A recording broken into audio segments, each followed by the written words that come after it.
नमस्कार बंधुरा छोटोखाटो रान्नाघरे आपनादेर स्वागत। आज के आमी बानाबो कचुर शाकेर रेसिपि माछेर माथा दिए करब। रेसिपिटा आपनारा देखते थाकुन। आमी गरम जल बसिए दिएछि।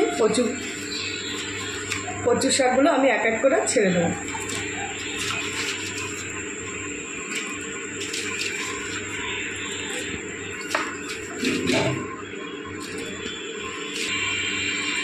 कचुर शाकगुलो आमी ततक्षण सिद्ध करे नेब। ऊपर एकटु लवण छड़िए देब যাতে তাড়াতাড়ি কচু শাকটা সেদ্ধ হয়ে যায়। সেদ্ধ করার জন্য একটা ঢাকনি ব্যবহার করব।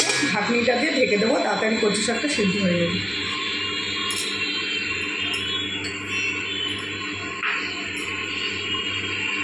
এগুলো দেখে নেব কতটা সিদ্ধ হয়ে এসছে।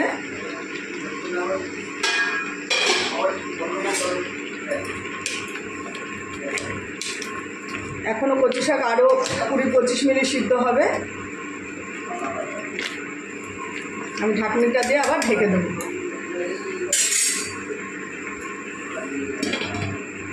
ततक्षण सिद्ध होक। एदिके आमी कड़ाई गरम करते दिए दिएछि। गरम कड़ाईते आमी माछेर माथागुलो भेजे नेब।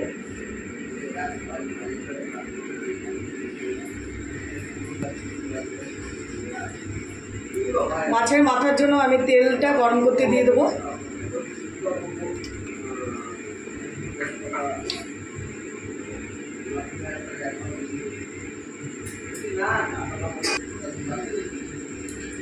एखाने 3টে रुई माछेर माथा आछे। आमी माथाटा नुन हलुद माखिए नेब।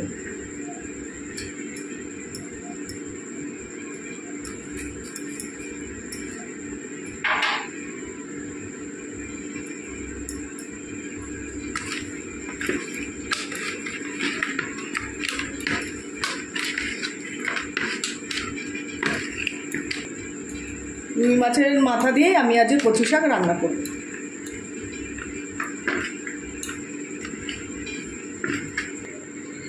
और तेल गरम हो गेছে। एक एक करे माछेर माथागुलो आमी भेजे नेब।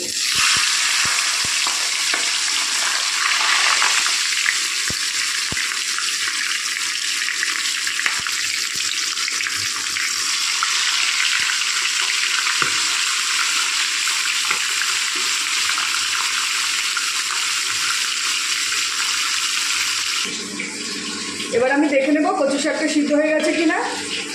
কচু শাক আমার সিদ্ধ হয়ে গেছে। এবার আমি নামিয়ে নেব কচু শাক।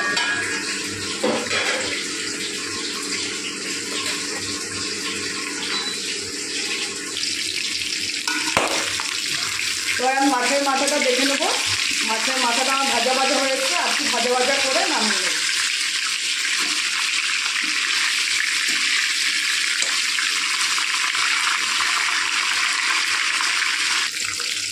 আর মাছের মাথা ভালো ভাজা হয়ে গেছে। এবার মাছের মাথাগুলো আমি তুলে নেব।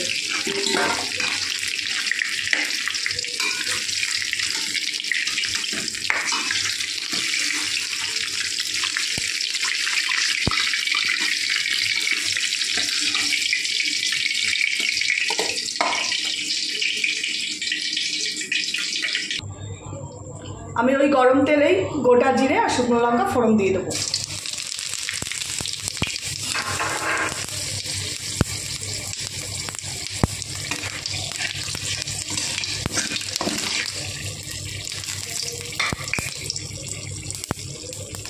তারপর দিয়ে দেবো আদা বাটা। তারপর দিয়ে দেবো কাঁচা লঙ্কা বাটা।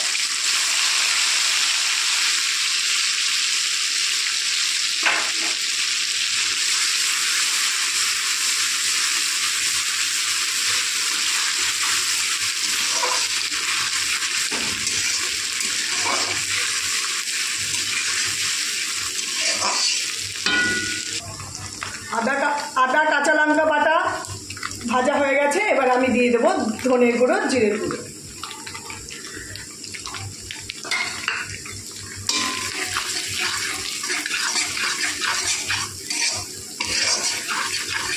এরপরে দিয়ে দেবো আমি হলুদ।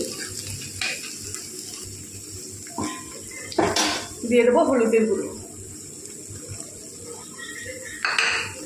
এবার মশলাটা ভালো করে কষিয়ে নেব। আর মশলাটা যাতে পুড়ে না যায় তার জন্য আমি একটু জল ব্যবহার করব।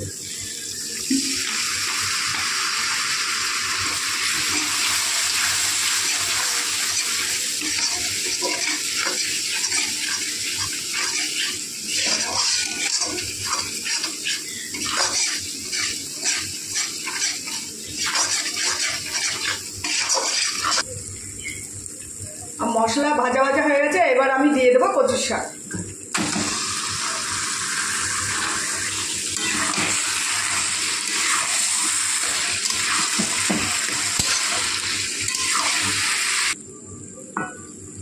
দেখুন বন্ধুরা, কচু শাকটা সিদ্ধ করে নিয়েছি, কয়টুকু হয়ে গেছে।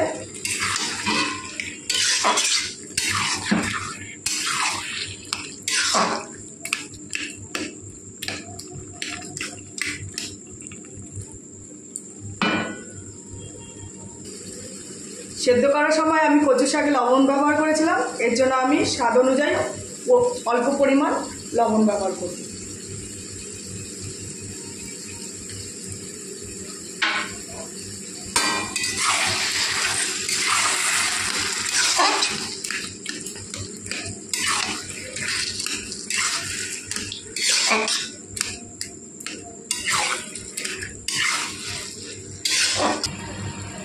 কচু শাকে আমি চিনি দিয়ে দেবো স্বাদের জন্য।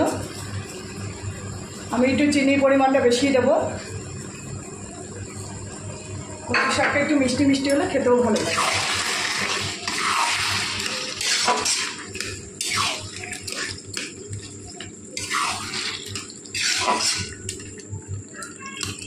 যতক্ষণ কচু শাকের জলটা না মজে আসবে ততক্ষণ আমি কষাতে থাকি।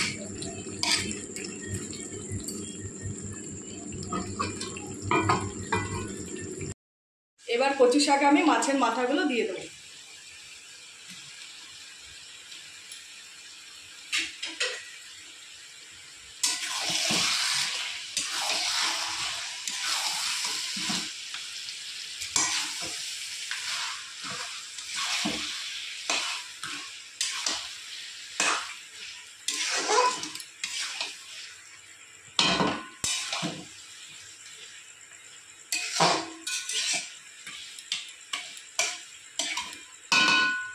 মাছের মাথাটা দিয়ে একটু নাড়িয়ে আমি কচু শাকটা নামিয়ে নেব। মাছের মাথাটাকে একটু খুন্তিতে ভেঙে নেব।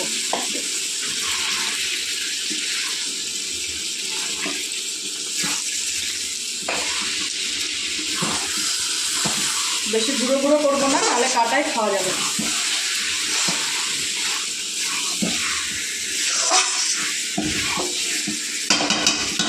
আমার কচু শাক হয়ে গেছে, এবার নামানোর আগে আমি গরম মশলা দিয়ে দেবো।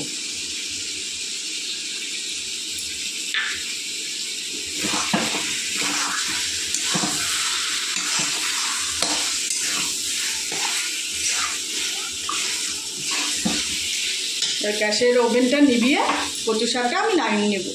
তারপর দেখুন বন্ধুরা, কত সুন্দর মাছের মাথা দিয়ে কচু শাকটা রান্না হয়েছে। যদি রেসিপিটা ভালো লেগে থাকে লাইক কমেন্ট শেয়ার করে দেবেন, আর আমার পাশে থাকবেন, আর আপনারা সুস্থ থাকবেন। নমস্কার।